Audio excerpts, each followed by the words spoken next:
Assalamualaikum warahmatullahi wabarakatuh. Perkenalkan, kami dari kelompok Semongko akan mempresentasikan laporan investigasi ilmiah mengenai identifikasi dan juga laju timbulan sampah. Sebelumnya, perkenalkan dulu anggota dari kelompok kami. Yang pertama Devia Zakila dengan NIM belakang 57, Fatika Lailatul Husna dengan NIM belakang 76, Ondi Satlifa Trimandana dengan NIM belakang 78, Sayyidatun Nisa dengan NIM belakang 79, dan Dewi Kumalasari dengan NIM belakang 81. Kegiatan investigasi ilmiah, identifikasi dan juga laju timbulan sampah memiliki 3 tujuan. Yang pertama, mengidentifikasi jenis sampah berdasarkan suatu klasifikasinya. Yang kedua, menganalisis besar timbulan sampah. Yang ketiga, menganalisis laju timbulan sampah.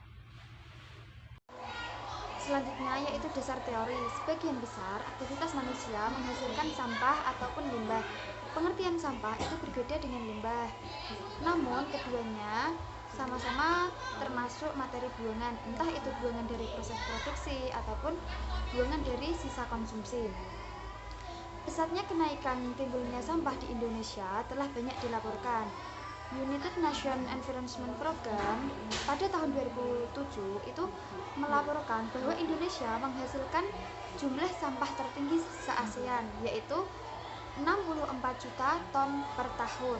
Sementara itu, data yang tercatat pada tahun 2021, rata-rata laju timbulan sampah total di Indonesia adalah 22,93 ton per tahun. Secara umum, sampah ditemukan di lingkungan perumahan, kawasan industri, dan komersil antara lain sisa makanan, kertas, karton, plastik, kain, kayu, kaca, dedaunan, kaleng, logam, ataupun yang lainnya. Laju timbulan sampah dapat dinyatakan dengan satuan berbasis berat dan volume.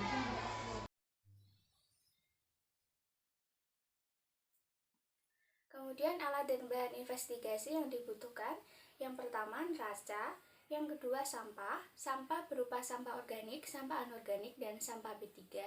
Kemudian langkah-langkah investigasi. Yang pertama, mengumpulkan sampah selama 2 hari, yang mana sampah tersebut terdiri dari sampah anorganik, sampah organik, dan sampah B3. Yang kedua, menimbang massa timbul sampah hari pertama. Yang ketiga, menimbang massa timbul sampah hari kedua. Yang keempat, mengidentifikasi jenis sampah. Yang kelima, memilah sampah yang sudah dikumpulkan selama 2 hari. Nah, di sini saya akan menjelaskan data hasil investigasi laju timbulan sampah. Yang pertama, identifikasi jenis sampah pada hari pertama. Ada sampah organik terdiri dari dedaunan, potongan kayu, sisa makanan. Kemudian sampah anorganik, kantong plastik, kertas, botol plastik, tisu. Dan sampah B3 terdiri dari botol pemutih pakaian. Dan sampah pada hari kedua, sampah organik terdiri dari sisa makanan, dedaunan. Kemudian sampah anorganik terdiri dari kantong plastik, kertas, botol plastik, dan tisu. Dan sampah B3 terdiri dari deterjen pakaian. Kemudian besar timbulan sampah pada hari pertama, jenis sampah organik massa 0,3 kg dan presentasi 35%. Kemudian anorganik massa 0,5 kg, presentasi 50%, dan B3 massa 0,15 kg dan presentasi 15%. Hari kedua, jenis sampah organik dengan massa 0,28 kg, presentasi 21,5%, anorganik 0,86 kg dengan presentasi 66,2 presentasi, dan B3 massa 0,16 kg, presentasi 12,3%. Total massa selama 2 hari yaitu 2,3 kg.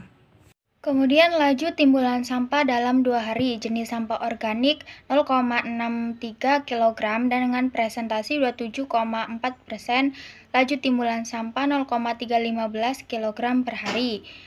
Jenis anorganik jumlah massa kilogram 1,36 kg dengan persentase 59,1% dengan laju timbulan sampah 0,68 kg per hari. Kemudian B3 0,31 kg dengan persentase 13,5% dan laju timbulan sampah 0,155 kg per hari dengan jumlah massa 2,3 kg. Kemudian yang pertama ada besar timbulan sampah pada hari pertama dengan menggunakan diagram lingkaran. Sampah B3 15,0%, sampah organik 35,0%, sedangkan sampah anorganik 50,0%. Kemudian besar timbulan sampah pada hari kedua dengan diagram lingkaran, sampah B3 12,3%, sampah organik 21,5%, dan sampah anorganik 66,2%. Dan yang terakhir besar timbulan sampah selama 2 hari dengan diagram lingkaran, sampah B3 13,5%, sampah organik 27,4%, dan sampah anorganik 59,1%. Selanjutnya mengenai pembahasan dalam praktikum investigasi dan identifikasi timbulan sampah yang kelompok kami lakukan, terdapat 3 jenis sampah yang ada di lingkungan sekitar tempat tinggal kami, yaitu sampah organik, sampah anorganik, dan juga sampah B3. Sebelum melakukan identifikasi dari jenis sampah yang kami lakukan selama 2 hari tersebut, kami terlebih dahulu menimbang berat dari total keseluruhan sampah yang nantinya digunakan sebagai acuan dalam menghitung persentase dan juga laju dari timbulan sampah tersebut. Setelah proses penimbangan selesai, barulah dilakukan identifikasi jenis sampah. Untuk identifikasi jenis sampah yang pertama, yakni jenis sampah organik, dalam investigasi selama 2 hari, kami dapat mengklasifikasikan sampah organik yang terdiri dari sampah sisa makanan, ranting kayu, dan dedaunan. Untuk identifikasi jenis sampah yang kedua, yakni sampah anorganik, kami dapat mengklasifikasikan sampah anorganik yang terdiri dari sampah kantong plastik, kertas, dan juga botol plastik. Sampah tersebut digolongkan pada sampah anorganik karena berasal dari makhluk tidak hidup, seperti halnya baik berupa produk sintetik maupun hasil proses teknologi pengolahan bahan tambang. Untuk identifikasi jenis sampah yang ketiga, yaitu sampah B3. Untuk jenis sampah ini kami menemukan sampah berupa botol bekas parfum dan juga botol bekas pembersih lantai. Sampah tersebut dikatakan B3 karena bahannya mempunyai karakteristik ataupun sifat mudah meledak, mudah menyala, dan juga berbahaya terhadap lingkungan. Setelah melakukan proses identifikasi, langkah selanjutnya kami melakukan penimbangan pada masing-masing sampah, yakni sampah organik massa totalnya 0,63 kg, sampah anorganik 1,36 kg, dan sampah B3 sebesar 0,31 kg.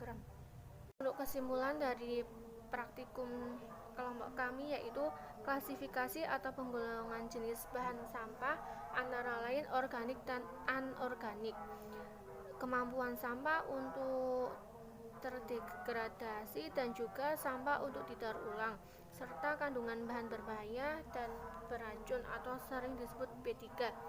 Jenis sampah yang kami identifikasi terbagi menjadi 3, yaitu sampah organik, anorganik, dan B3. Selanjutnya, besar massa sampah yang kami peroleh selama 2 hari yaitu sebesar 2,3 kg. Hari pertama, sampah organik sebesar 0,35 gram, sampah anorganik sebesar 0,5 kg, dan sampah B3 sebesar 0,15 kg. Sedangkan untuk hari kedua, sampah organik sebesar 0,28 kg, sampah anorganik sebesar 0,86 kg, dan sampah B3 sebesar 0,16 kg. Untuk Persentase massa total pada masing-masing jenis sampah tersebut yaitu organik sebesar 27,4%, sampah anorganik sebesar 59,1% dan sampah B3 sebesar 13,5%. Sedangkan untuk laju timbulan sampah keseluruhannya sebesar 1,15 kg per hari. Sekian presentasi dari kelompok kami. Semoga apa yang telah kita bahas tadi memberikan kebermanfaat pada diri kita, menumbuhkan rasa cinta dan peduli kita terhadap lingkungan. Sekian, wassalamualaikum warahmatullahi wabarakatuh. Terima kasih dan sampai jumpa.